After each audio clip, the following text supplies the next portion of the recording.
وسلم دائما أبدا على The next agenda, we call to our Mr. Azam. To our Mr. Time and place for you.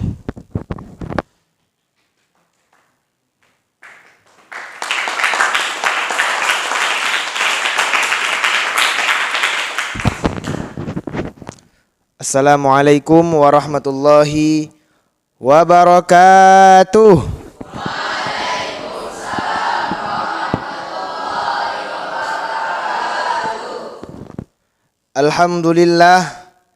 Alhamdulillahilladzi nawwara qulubana binuril ahadithi wal ayat wa najjana. Asyhadu an la ilaha illallah wa asyhadu anna Muhammadan abduhu wa rasuluh. Allahumma salli ala sayyidina Muhammadin wa ala alihi wa sahbihi ajma'in. Amma ba'du. Hadirin para santri Dayah Tahfizul Quran Al-Markazul Islami yang dirahmati oleh Allah Subhanahu wa taala. Pertama-tama marilah sama-sama kita bersyukur kepada Allah Subhanahu wa taala. Sampai saat ini Allah Subhanahu wa taala masih memberikan kepada kita nikmat yang terkecil hingga yang terbesar. Yang terkecil adalah nikmat kesehatan, nikmat kesempatan, dan yang terbesar adalah nikmat iman wal Islam. Kita lihat dari nikmat yang terkecil, yaitu nikmat kesehatan dan nikmat kesempatan.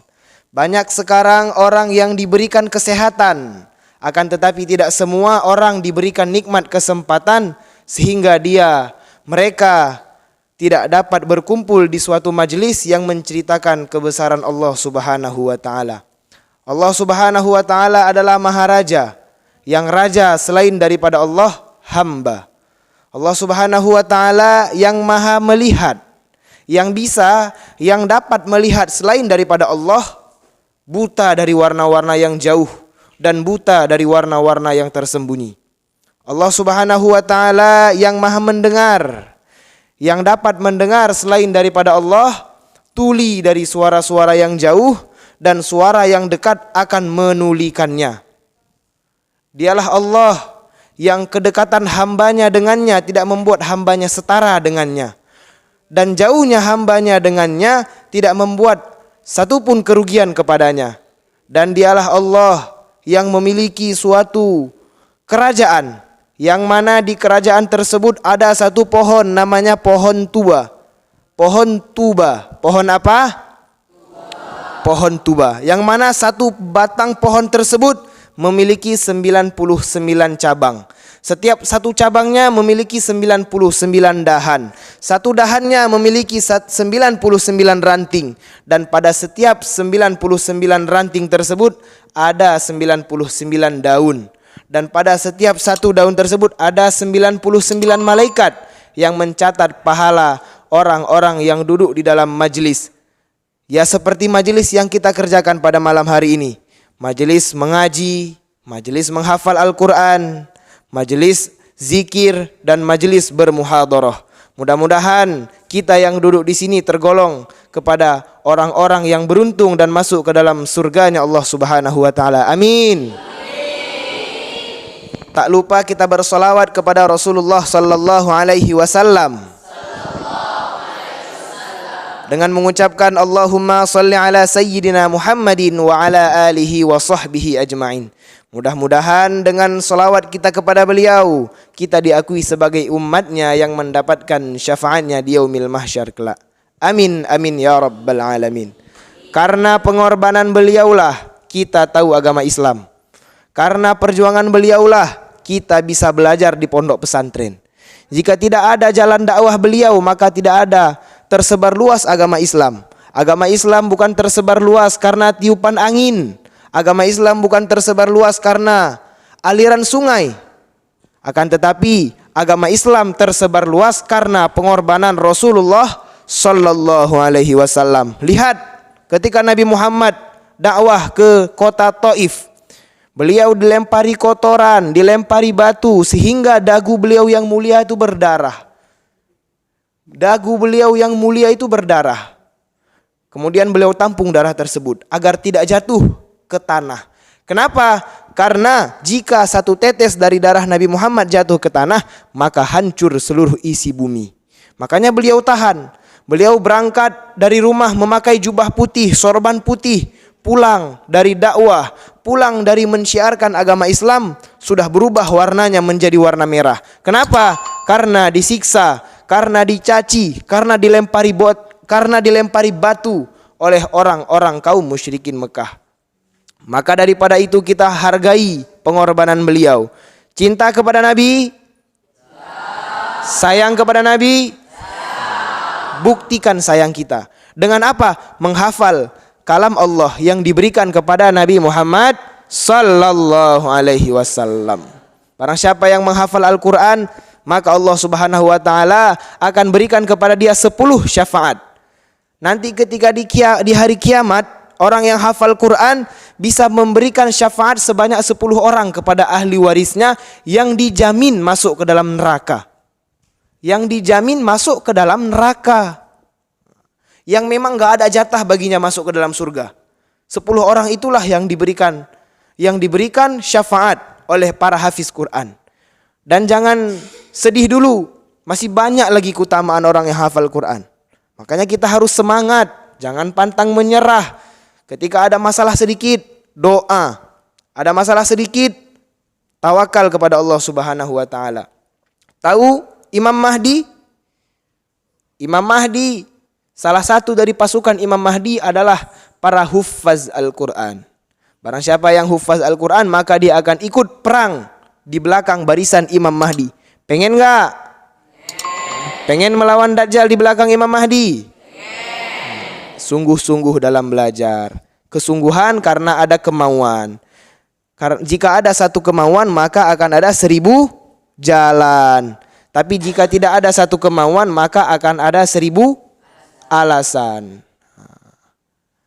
Dan pada malam hari ini kita sedang mengadakan acara muhadharah. Muhadharah itu penting. Setidaknya ketika kita menyampaikan ilmu, orang bisa faham. Gak usahlah jago-jago kali kita menyampaikan seperti misalnya Ustadz Abdul Somad. Siapa lagi, pokoknya dai-dai kondang. Gak perlu sampai kayak gitu. Setidaknya ketika kita menyampaikan suatu ilmu, orang faham dan tidak salah sangka. Jangan karena kita tidak pandai menyampaikan, orang lain nggak tahu apa yang kita bilang, sehingga ketika dia menyampaikan kepada orang-orang berikutnya jadi salah penyampaian. Fahimtum? Setidaknya bisa betul menyampaikan kepada orang-orang sekitar. Kenapa? Banyak pun ilmu kita, satu gudang ilmu kita, tapi jika kita tidak bisa menyampaikan, apakah orang tahu kita orang berilmu? Tahu? Enggak tahu. Akan tetapi walaupun sedikit ilmu kita jago menyampaikan, pandai berbicara, pandai ceramah. Itu orang akan tahu bahwasanya kita adalah orang berilmu. Itulah gunanya belajar menyampaikan. Enggak perlu pandai-pandai kali, yang penting mau aja. Dan Ustadz salut nengok orang-orang yang tadi santri Raja, Aidil, Kholki, keberaniannya ada. Yang pertama kali dilatih ketika menyampaikan itu bukan konsep, bukan naskah, adalah keberanian. 2 lembar dia hafal konsep, 2 lembar dia hafal naskah, teks. Kalau nggak berani, apa guna 2 lembar itu? Tapi walaupun setengah lembar dia hafal konsep, keberanian dia ada, kepedean dia ada dalam menyampaikan. Berguna apa enggak? Berguna. Jangan kita lihat orang yang menyampaikan, tapi lihatlah apa yang disampaikan. Undur ma qala wala tandur mang qala. Jangan lihat siapa yang menyampaikan, tapi lihatlah apa yang disampaikan. Belajar dari sekarang, ketika ada orang menyampaikan ilmu, kita mendengar. Wasma'u wa ansitu la'allakum turhamun. Mendengar dan diamalkan agar kita mendapatkan rahmat. Jika kita tidak mendengarkan orang lain berbicara, maka ketika kita berbicara, suara kita tidak didengari oleh orang lain. Seperti itu kehidupan ini. Jika kita menghargai orang lain, maka kita akan dihargai oleh orang lain. Makanya ketika siapapun yang menyampaikan, lihat di dalam kitab Ta'limul Muta'allim, bab tentang ilmu.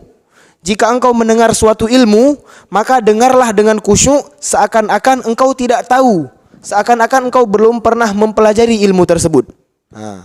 Walaupun yang disampaikan oleh penceramah kita tadi kita udah tahu, tapi kita harus dengar seakan-akan kita belum pernah tahu sama sekali.